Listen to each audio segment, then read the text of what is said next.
Saturday the 2nd. So this is the first week I am practicing the new vlog format. Me recording different clips on my phone, compiling them up together, and then editing them up together and compiling it, and then really record some content and what's been happening this week, what did I do, what have I read, and just all that towards the Ccmp, and how did I mitigate some of these challenges that I faced, or like the mental breakdowns or whatever. Like if I am like, I felt real bad or this occurred, so I took a step back.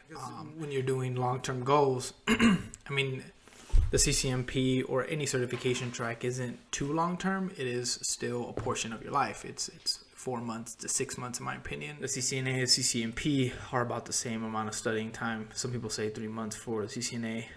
For sure Ccmp, I believe it's 6 months, but it's for you to actually learn the stuff, not necessarily just memorize it and do the data dump. So yeah, so for this editing portion of the vlog, hopefully it comes out a little bit better, more sharper. I have my thoughts, be able to just think about and just lay out this video how I would like to do it moving forward, but we'll see how it goes, right? It might not always be the weekends, it would just be the days that I have off, right? I work on that stuff. So on Sunday, I was laying down watching TV, and I just felt I needed to track my progress better. I felt like I was always thinking, what's next, what I got to study next. I had this built up anxiety of unfulfillment. Now, on the previous vlogs, if you've been following me, is that I have said just track your hours of study, and that should be enough for you. And that's to build habits, proper habits and commitments towards a challenge. If you're trying to do something challenging, you have to create habits that are positive to help you get towards your goal, right? So once you get these disciplines down, these habits, then you can add things on top of it. There's no reason to add schedulers, planners, calendars if you cannot get up and read a book, or get up and take your notes, or do your flashcards. If you're not dedicating a certain amount of time of your day, as it is, just to pick up and read a few chapters or read a few pages, not even a chapter, I'm sorry, read a few pages or sections, start up with sections, 15 minutes a day. Like, if you can't do that, there's no reason for you to schedule an exam. Some people decide to purchase and schedule their exam. I bought this exam, and it's 3 months out, and so I can study. It's like, that's setting you up for failure, in my opinion. You are spending money on an exam that you're not prepared for now, and you haven't even started studying towards it. You may have read a book, maybe you have started reading the book, last week, and you're on chapter 1 and it's week 2. That's completely unacceptable. But any new order exam, you spent $100+ on an exam that you cannot pick up and read the book, and you're in chapter 1 a week and a half later or whatever weeks later, and you're spending money on the exam. You're setting up for failure and setting yourself up for disappointment. Now, some people do that in a form of, well, it forces me to start reading and start doing things. I feel like what that's doing is creating anxiety, and then you're associating that anxiety to study more, and then once you go into the test, you're probably not going to pass, and most likely you're going to reschedule anyways. Then you go to a situation where you can rescheduling. So the way I like to do it is I approach my studies like, say I want this exam. So, okay, great. What I'm going to do is I am actually going to purchase the book once I get the book. But it's probably going to lay there for a few weeks until finally I start carrying it. My thing is carry the book always with you. I used to carry it with me to client sites and everything. And then not necessarily read, just to carry it with me to remind me it's there. And then read a section at a time to start building these habits to read. At this point, the goal is not the certification. The goal is to read. Just read. If you're a visual learner and you purchase like CBT Nuggets or Pluralsight or there's other ones, it doesn't matter. If you like videos, purchase the video and then have it downloadable on your phone and then do a bit. These videos are literally 5 to 7 minutes, and when it gets to complex theory or concepts, they end up being 15 minutes. It's literally sitting down 15 minutes to listen to a video, the most, right? So do the same thing. Instead of reading a section, you listen to one video. Just do one video every lunch break. So it's normally people, like if you're in a physical labor world, it's likely you have 30-minute lunch break. That's what I had when I was in there. And then if you're like more blue collar, or like it's white collar, sorry. If you're in a white collar and you're like whatever already in, if you're trying to elevate yourself and you're already in the IT field and you're trying to just go higher, you likely have an hour break. So take 15 minutes of those hours while you're eating. You don't even have to understand 50% of it. My goal is always don't move on until you get 60 to 80% of the knowledge on the first round. So just do it. Just listen to it while you're eating chips or whatever, eating lunch, and then move on. Like that's an accomplishment that day. Then once you start doing 15 minutes, start dedicating a whole hour a day, then 2 hours a day, then you're now getting into a habits, and now you're looking forward to your study sections and all these things. So that's what I do now. And then once I get into halfway through the whole study section, if I do video session, I'm halfway through it. Now at that point, I'm starting to adjust my study methods. Now that's where I'm at now. Before it was like 15 minutes, whatever, an hour I'm doing, and that was about 2 weeks ago. When I started doing these vlogs, I started doing, okay, great. Like I am getting into a new level now. And it's very interesting now. It's every week is changing, every day is changing, and I'm facing new challenges and things of that nature. So I'm going to start recording my tracks. So now I'm at a stage where it's an hour a day or two. I'm sorry, not even an hour each session is not enough for me anymore. Now I'm starting to look at the time and just lollygagging until I just, okay, well, I did enough. So I already noticed that just by my experience and just by working out and creating habits and any type of concentration are the same. If you work out, have you ever worked out and then you kind of like, you have to do 20 push-ups, so then you start like doing like throwing your back into it and stuff, so that way you don't like put pressure on your chest and then your triceps and shoulders and everything. You put it like you try to like do this whole thing to make it easier for you, or you start doing like these push-ups where it's just like that, or you're doing like, if you're running and you can run faster, but instead you run slower because you don't want to feel the pain, so you rather just make it a little bit longer and make it easier for you. So it's the same thing when you're studying.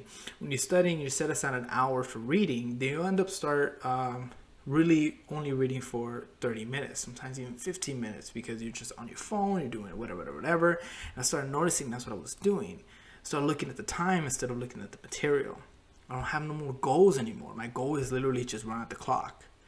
So then I was like, all right, I got to change it. Because now I'm disciplined enough to know that I have to stay there for an hour, but I'm not disciplined enough to know that I got to finish this chapter, because if I don't finish this chapter, it's going to delay me overall. Like if my goal is July or June, then I won't make that goal if I keep lollygagging. So how do I track that? So I did check out, I'm always trying to better and improve. I'm always trying to improve things. So I'm on Twitter and following people and doing things, and I'm following this person. Her name is on Twitter, and I believe also on Instagram is the same name. CCIE by 30 altogether. CCIE BY 30. She made a video about her like study plan and how she's gonna approach her study sessions for CCMP. Is very interesting. I listened to a small clip of it, and she had said she is actually looking at the topics, which is what I have up right now, and categorizing them, and actually not reading the book from cover to cover. She's actually just tackling the chapters in question to make sure that she covers the topics at hand. So if you look at, for example, infrastructure, there's layer 2 technologies, and she's like going through the chapters, marking them, and then reading those sections, and then she's like doing her process. So that's her approach. So, but what caught my attention was actually the planner. I'm like I listened to this video a while back. Like I don't know, 3 weeks ago, 2 weeks ago, I don't know what it was. I wasn't in the headspace for the planner yet. I was still trying to get my disciplines down. So this Sunday, I remembered that. I'm like, I wonder if a planner would help, because I do need help with organizing at scale, because my overall goal is a CCIE. So the CCIE, the Ccmp technologies build on the CCIE. The CCIE is more, it is wide, but it's more in depth. CCNA is like wide, narrow, like it's wide and then one layer down. Ccmp, it's wide and then more level down, and CCIE is even like lower and it's like super broad, so you know a lot of topics very well. So how can I make sure my plans and my notes scale? One thing I made a mistake on the CCNA was that I took notes, but they didn't scale very well. I looked back at my folder structure and the way I took notes and things, that were just like all over the place, and it looked like I didn't tackle every section. It looked like I tackled certain sections of the book, and it was about 10 chapters out of I think 30 that I actually took notes on that were very good and helped me narrow down some of these topics. So, which is good. It's good, the notes. I'm glad I have them. But however, how do I organize it in a way that's easier from the eyes for me to flow while I build on this big CCIE overall goal? So a large part of this is also me learning and understanding these concepts, not just to pass the exam, because I do need it at a very high level for the CCIE. So I'm trying to learn these as if I was studying for the CCIE. So I was like, how can I do this? And how do I feel that I'm on track? So I actually looked at a calendar. My girlfriend has calendars and she has them on the wall and for her stuff. So she likes doing that. It's her method. She likes visually setting plans and dates and stuff. So I don't like doing that until my habits are there. So I'm like, all right, now I'm ready, in which I'm halfway through the book. Now it's time to see when am I actually trying to pass this test now? So am I on track or am I not? These feelings I'm trying to accomplish with this planner or schedule or something, I'm trying overall is how do I make sure I make it at this stage? So what stage do I want to be at? So it looked like, based on my history, was that I knock out 2 chapters on this 2 to 3 hour study sessions per day. I knock out about 2 chapters a week, depending on the size of the chapter. That method, I actually counted how many chapters I have left, and then when should I be done with the book. And I marked it second week of June, mid-June. So I was all right, great. So now I was like, I wonder, I know that R365 with my job, it has planner, and I used a little bit portion of it to try to make a ticket system out of it. But in any case, I know that I pay for planner, a business planner for myself. So I was like, let me look at planner, how easy it is to use in my app. One of the downsides of planner is that you cannot toggle between accounts. So I can't have planner for work and planner for myself. So I can't distinguish the two. I don't want to put my study stuff for work, just because like it's better just to separate. So what I decided to do is I downloaded Planner, installed Planner, and signed in with my personal account, and then use Teams, because using Teams app, you can actually attach the Planner to Teams. So I can track my Planner stuff for work on Teams, which is only for work, and then my Planner app is dedicated for my personal one. So I'm like, great, it's a good workaround, perfect. So great, what does this planner do? Like, I know that it tracks stuff, and how can I start off? I'm like, well, how about I just put down chapters and when I expect to finish reading them. When should I start and when should I finish to meet the overall goal? Now, I added all these things, and I'm like, all right, how many weeks do I need to study for prep? I'm gonna give my 2-week study. So then I create a bucket for that. So now let's take a look at my planner hub. Tasks left 61, 5 completed. It gives you how many in progress. The other ones, other stuff that I'm planning to do, and this is what I'm going to do this year. This is what I'm planning to do this year. My AWS practitioner, and then the NRC. So this may change when I go back to work. Who knows how busy we'll be, and I feel it's going to be possible. But the bare minimum will be the Encore and then the practitioner. So let's dive into that. a bit now that we are drilled in here. If you're listening on the audio version, we are in the Planner Hub using the web browser. So Planner organizes things in buckets. Usually it starts with a to-do and that's it. So I created buckets based on, I wanted this to scale. So whatever book I'm reading, I'm creating chapters in it. Within the chapter, I set a start date and a due date based on my 2-week minimum reading for each week. So for each week, my goal is to get 2 chapters done. Now within each, task, right? So for example, I have chapter 29 up. Within each task, I have a checklist. Each one of these topics here for this chapter 29, we have embedded event manager, agent-based automation tools, agent-less automation tools. So it has those 3 topics, and then as I'm reading through this chapter, I'll have like the first section of it, and when I finish it, I'll knock it off the list, right? I hit a check mark, and it's done, right? If I'm not done with it, I uncheck it.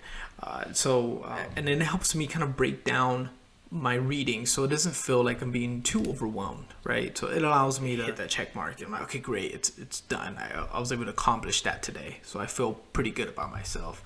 Now when I do have other buckets, right? So I want this to scale. So as I started using, so that's why I started with just the chapters, and then I started really liking it. I wanted to start this week off differently with this planner. So I started using it. I was like, man, that's great. I wonder if I can use it for other parts of my study plans. So I was like, okay, great. So let me create a create review notes section. I still don't know how I'm going to use that. And what I mean by that is I don't know how I'm going to create my notes. I started thinking outside the box. As I started expanding on this, I have the Boson Labs here that I'm writing down, as well as my prep time and what I want to prep. Scheduled test, that'll be due right now. I have that set for July 3rd. And then my create chapter groupings for prep. That means that pretty much start planning out my prep. That'll be due on June 17th. And then, so I do have now outlined my exam topics created as buckets. So if we look here, those on audio, imagine just columns full with the topics. So you have exam topic for infrastructure 30%, and then I still need to write down the percentages on these buckets, but exam topic security, automation, architecture, and then virtualization, network assurance. So, and then what I'm going to do is in each one of these, I'm planning on creating notes based on the topic. So I will hit a check mark, not that I know it, but a check mark that I created notes for it. It's kind of 2 birds with 1 stone. I check mark it, I created notes, hence I know it, I have covered that topic. So that way I know that I'm actually fully prepared if there's something missing in this bucket that I haven't tasked yet. And I don't think these will be set on any due dates. These will be just general tasks that I need to get done. And once the notes are created, and I'll dictate my schedule on my notes. So I'll have create review notes for infrastructure security, and then that's going to be early on in my study preparations, 30% all the way to the least covered in the exam. I'm actually spitballing this while I'm thinking about all this may change, but this is how I plan on using the planner. It's very interesting. It is very cool and powerful tool, and I never even thought about using it. For me, like I've mentioned before, I'm not a writer. I don't like writing on my piece of paper. I do like using software and tools like that. It makes it easier for me to organize my thoughts. It's searchable. I don't have to skim through a bunch of scribbles of my notes to find out where things are. Even with using tabs and labels, it just isn't efficient for me. I end up tabbing everything. So it's better for me for like software. So I think I recommend everyone using Planner. Now, how will this scale? So this is a way for me to track my progress as I study. So I can look at how I passed, how I organized my stuff in the past, and how can I improve. And it allows me to see just visually like my progression as I continue my certification. So as I progress, I'll have and auto. I'm planning on doing the sysops as well next year, and the SD-WAN for CCNP and things of that nature. And if we go back to the Planner Hub, this is just real cool. It gives you the progression and all of that. And say if I go to AWS as well, if we click to it, it gives you like a graph of people that are visually looking at these things. If you do all plans, well, I guess it only shows you the favorites. That's weird.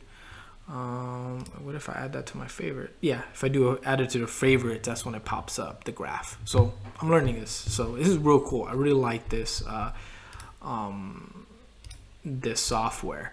So yeah, this is the planner that I'm using. Again, I'm paying $12.50 a month. I'm already using that for some of the things like I do on my own for testing and things of that nature. I use OneDrive and SharePoint and all of that. So it's real cool. So in addition to this, how do I scale my notes, right? So before I was using Word docs, it was hard for me to navigate on my phone. It took a while to load, and it's just weird zooming in and out. It's just on a piece of paper that really wasn't built for mobility, at least in my opinion. Now we go to OneNote. So OneNote's real cool. People listen to audio, again, imagine you can actually test OneNote and visually see it, but you have pretty much, you're introduced with like sections, right? You can have sections like right now I have AWS section and I have a CCmp Enterprise section.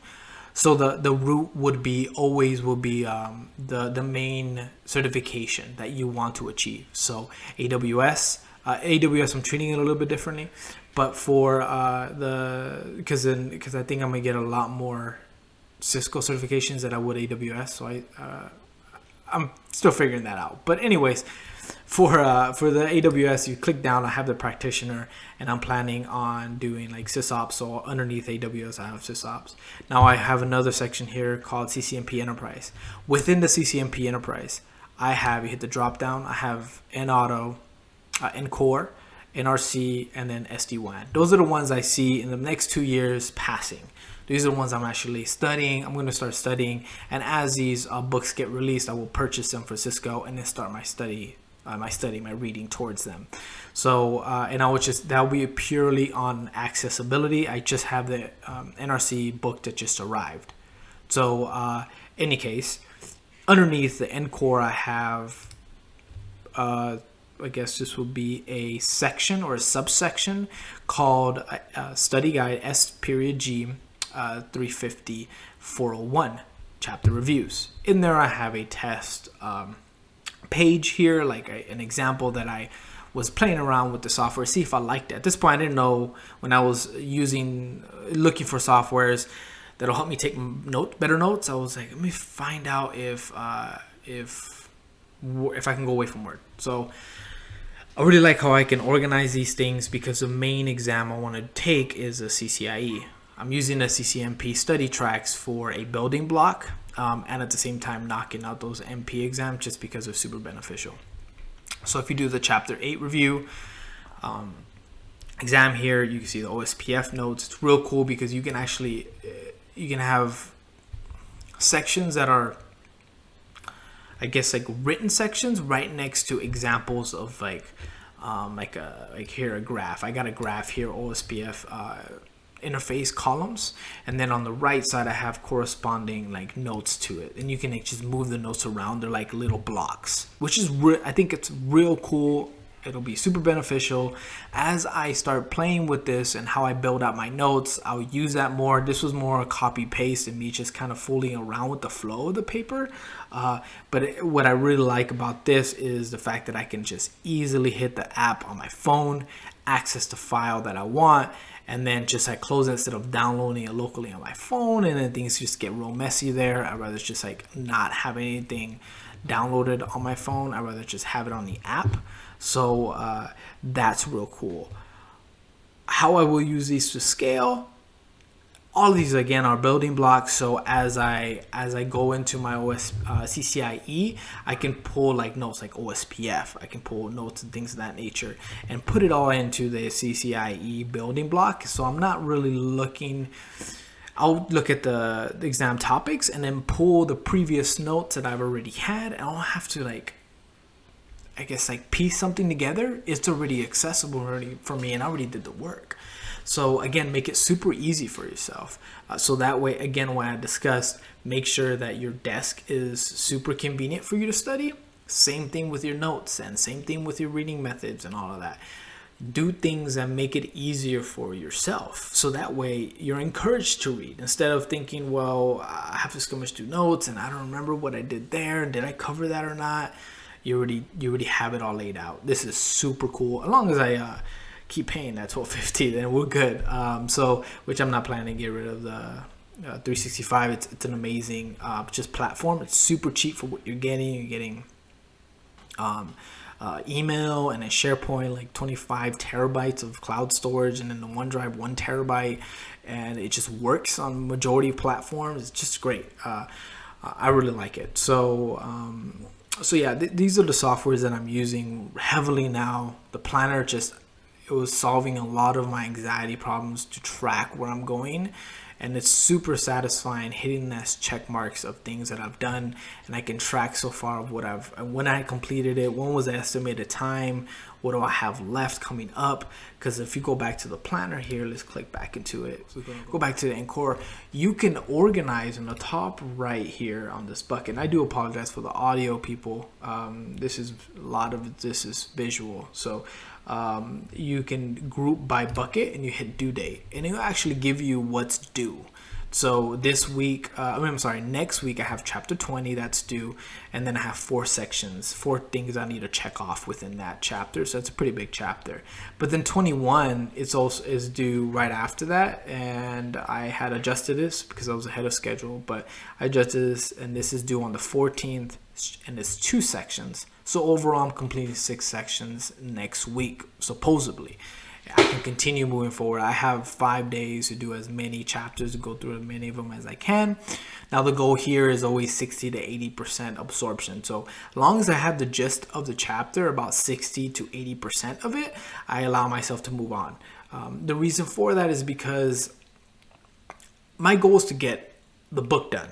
Once the book is done, I am going to review it anyways using the review notes. I go through each chapter and break it down and write notes on it. I literally reread the chapter multiple times while I'm creating notes. I create flashcards. I create custom flashcards for myself.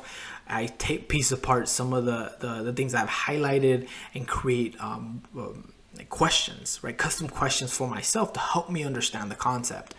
So I think we're trained through our education that once you read something, you're supposed to just understand it. And then if you don't understand it, don't move on. Just keep rereading it. I've gone away from that. I can't do that. I can't sit here and reread it, and finally, oh, I got it. And then they ask a question later, and I'm like, wait a minute. It's because they asked it in a way for you to understand the concept, not with just what you read. So sometimes concepts are sections and not just a paragraph or not just a chapter. So the way I found a way to work around that is using other tools, flashcards, review notes, typing, graphs, things of that nature, hands-on labs. I don't do a lot of graphs, hands-on labs I do. Sometimes for me to understand the bigger concept, I do draw it out.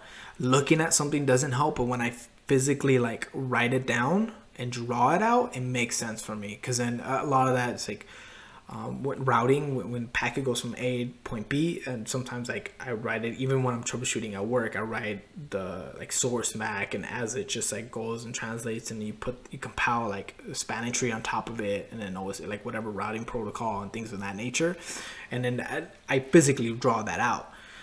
But other than that, that's how I get myself to understand the whole concept, not just reading it. Reading it allows me to have a general understanding of what it is, and so that way I have subconsciously I remember it. So even if I'm studying something or doing a practice test, I remember reading that. As long as I remember it to that extent and understand what they're saying, if I read something in a question that I'm like have no idea what that is, that means I didn't pay attention enough when I read the chapter. But if I read a question, I'm like, I know I read that. I don't understand it well enough though.